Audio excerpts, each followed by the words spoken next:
Fire, blood, and prophecy, the story of House Targaryen begins in greatness and ends in ash. Long before Daenerys Targaryen was born, long before dragons darkened the skies of Westeros, the Targaryens ruled a world of unimaginable power, Valyria. A civilization built on fire and magic, wealth and blood, until, in one cataclysmic instant, it all vanished. The doom of Valyria wasn't just the end of an empire. It was the birth of a curse, one that would haunt the Targaryens for generations, shaping their destiny and sealing their eventual downfall. Today, we uncover the fiery truth behind the fall of the Targaryen house and the doom of Valyria, the rise of dragonlords, the destruction of a godlike empire, and the legacy that would consume the last dragon riders in the world. Centuries before Game of Thrones, before the Seven Kingdoms even dreamed of uniting, the world was dominated by the freehold of Valyria. Imagine a civilization more powerful than anything we've seen, cities built from molten rock, towers of obsidian that touched the sky, and dragons that filled the air like storms. The Valyrians were not ordinary men and women. They were dragonlords, masters of fire and blood. Their dragons gave them unmatched power, allowing them to conquer lands, enslave nations, and bend the very earth to their will.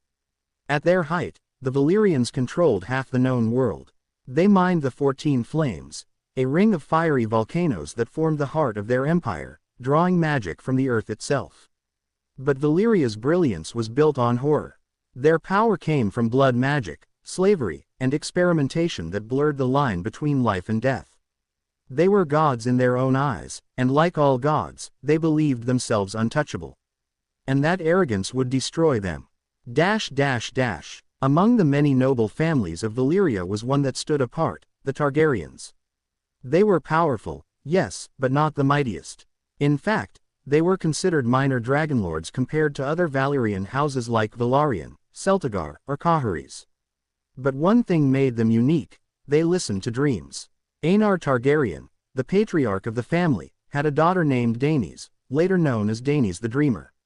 She was gifted, cursed perhaps, with the power of prophetic visions. And one night, Daenys dreamed of fire, screams, and a great shadow falling over Valyria. She saw the mountains erupting, dragons dying, and the proud empire consumed in molten doom. When she told her father, most dismissed it as madness. But Aenar believed her. He gathered his family, their servants, and their dragons, and fled Valyria, to a small, volcanic island far across the narrow sea, Dragonstone. People mocked him. They called him a coward, a fool who had abandoned paradise. But 12 years later, the prophecy came true. The doom of Valyria. In a single day and night, the world's greatest empire was erased. The 14 Flames erupted together, splitting the earth and sending fire higher than the clouds. Cities crumbled, the skies rained ash and stone, and every dragonlord perished. The seas boiled, and Valyria, once the mightiest city ever known, became a wasteland of smoke and shadow. No one knows what truly caused the doom. Some say it was a natural volcanic eruption. Others whisper it was the result of the Valyrians' dark experiments, that they delved too deeply into magic and tore reality apart. But whatever the truth, the effect was absolute. Dragons screamed as their wings burned. The great roads turned to rivers of lava. The freehold collapsed, and with it, the heart of magic itself. Only one family survived, the Targaryens. On Dragonstone, far from the firestorm, the Targaryens watched the end of their world. Overnight, they went from being exiles to the last dragonlords alive. Their dragons, Balerion, Meryxes, and Vhagar, became the last of their kind. And though they were spared the doom, they could not escape its curse. The Targaryens carried Valyria's legacy, its fire, its ambition, and its madness. Generations passed. The other Valyrian houses that had fled or survived scattered and faded. Only the Targaryens remained powerful, ruling the island of Dragonstone with their dragons, waiting. It was as if fate itself was holding them for something greater, or something worse. That moment came with Aegon Targaryen. Aegon was not content to sit on Dragonstone. He saw a divided continent across the narrow sea, a land of 7 quarreling kingdoms, ripe for conquest. To Aegon, it was destiny. Perhaps he remembered Daenys' dreams and believed prophecy still flowed in their blood. With his sisters, Visenya and Rhaenys, and their dragons, Vhagar, Meryxes, and Balerion the Black Dread, he launched the greatest conquest Westeros had ever seen. The Age of Dragons had returned. One by one, the kingdoms fell. Fire and fear united them. The Starks of the North bent the knee, the Lannisters submitted, and the Targaryens forged the Iron Throne, literally melted from the swords of their enemies. But even as Aegon ruled, the ghosts of Valyria followed him. The Targaryens practiced the same customs their ancestors had, marrying brother to sister to keep their blood pure, trusting in dreams and fire, believing themselves closer to gods than men. And slowly, the same patterns that destroyed Valyria began to emerge again. The Targaryen dynasty lasted nearly 3 centuries, but it was never stable. Every generation faced madness, betrayal, and death. Some blamed the inbreeding, others said it was the curse of Valyria itself.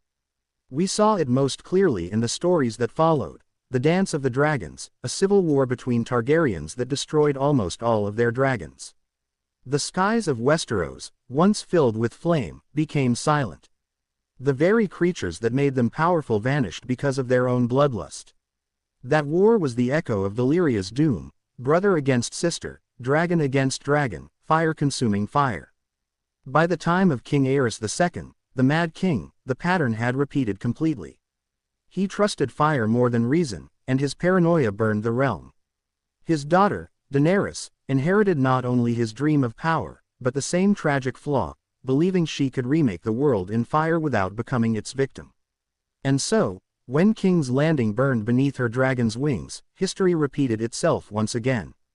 Let's step back for a moment, because the doom of Valyria was more than just an event. It was a warning about the nature of power itself. The Valyrians mastered fire and magic. They bent dragons, the deadliest creatures in existence, to their will. They ruled as gods, but magic in Game of Thrones has always been a double-edged sword. The same fire that gives life also takes it. The same dragons that conquer nations can destroy them. When Valyria fell, it wasn't just a physical destruction, it was the collapse of a civilization that believed it could control chaos. And that's exactly what happened to the Targaryens. They believed they were immune to fate.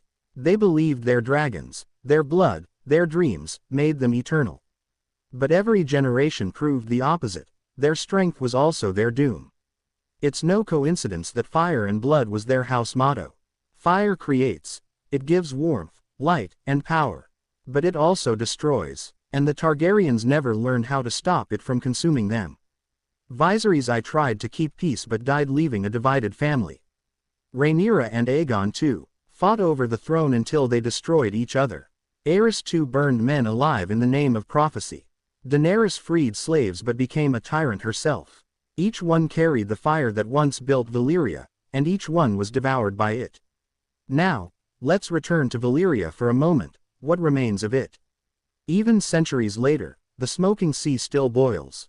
The ruins of Valyria are said to be haunted by demons and the ghosts of dragons. No ship sails through it safely. Those who try never return. The air itself is toxic, filled with whispers of magic gone wrong. When Tyrion Lannister and Jorah Mormont traveled through the ruins in Game of Thrones, they saw it firsthand. Ruins twisted by heat, shadows moving in the mist, and the deadly stone men, victims of grayscale disease. It's as if the doom never truly ended. It's still burning, quietly, eternally.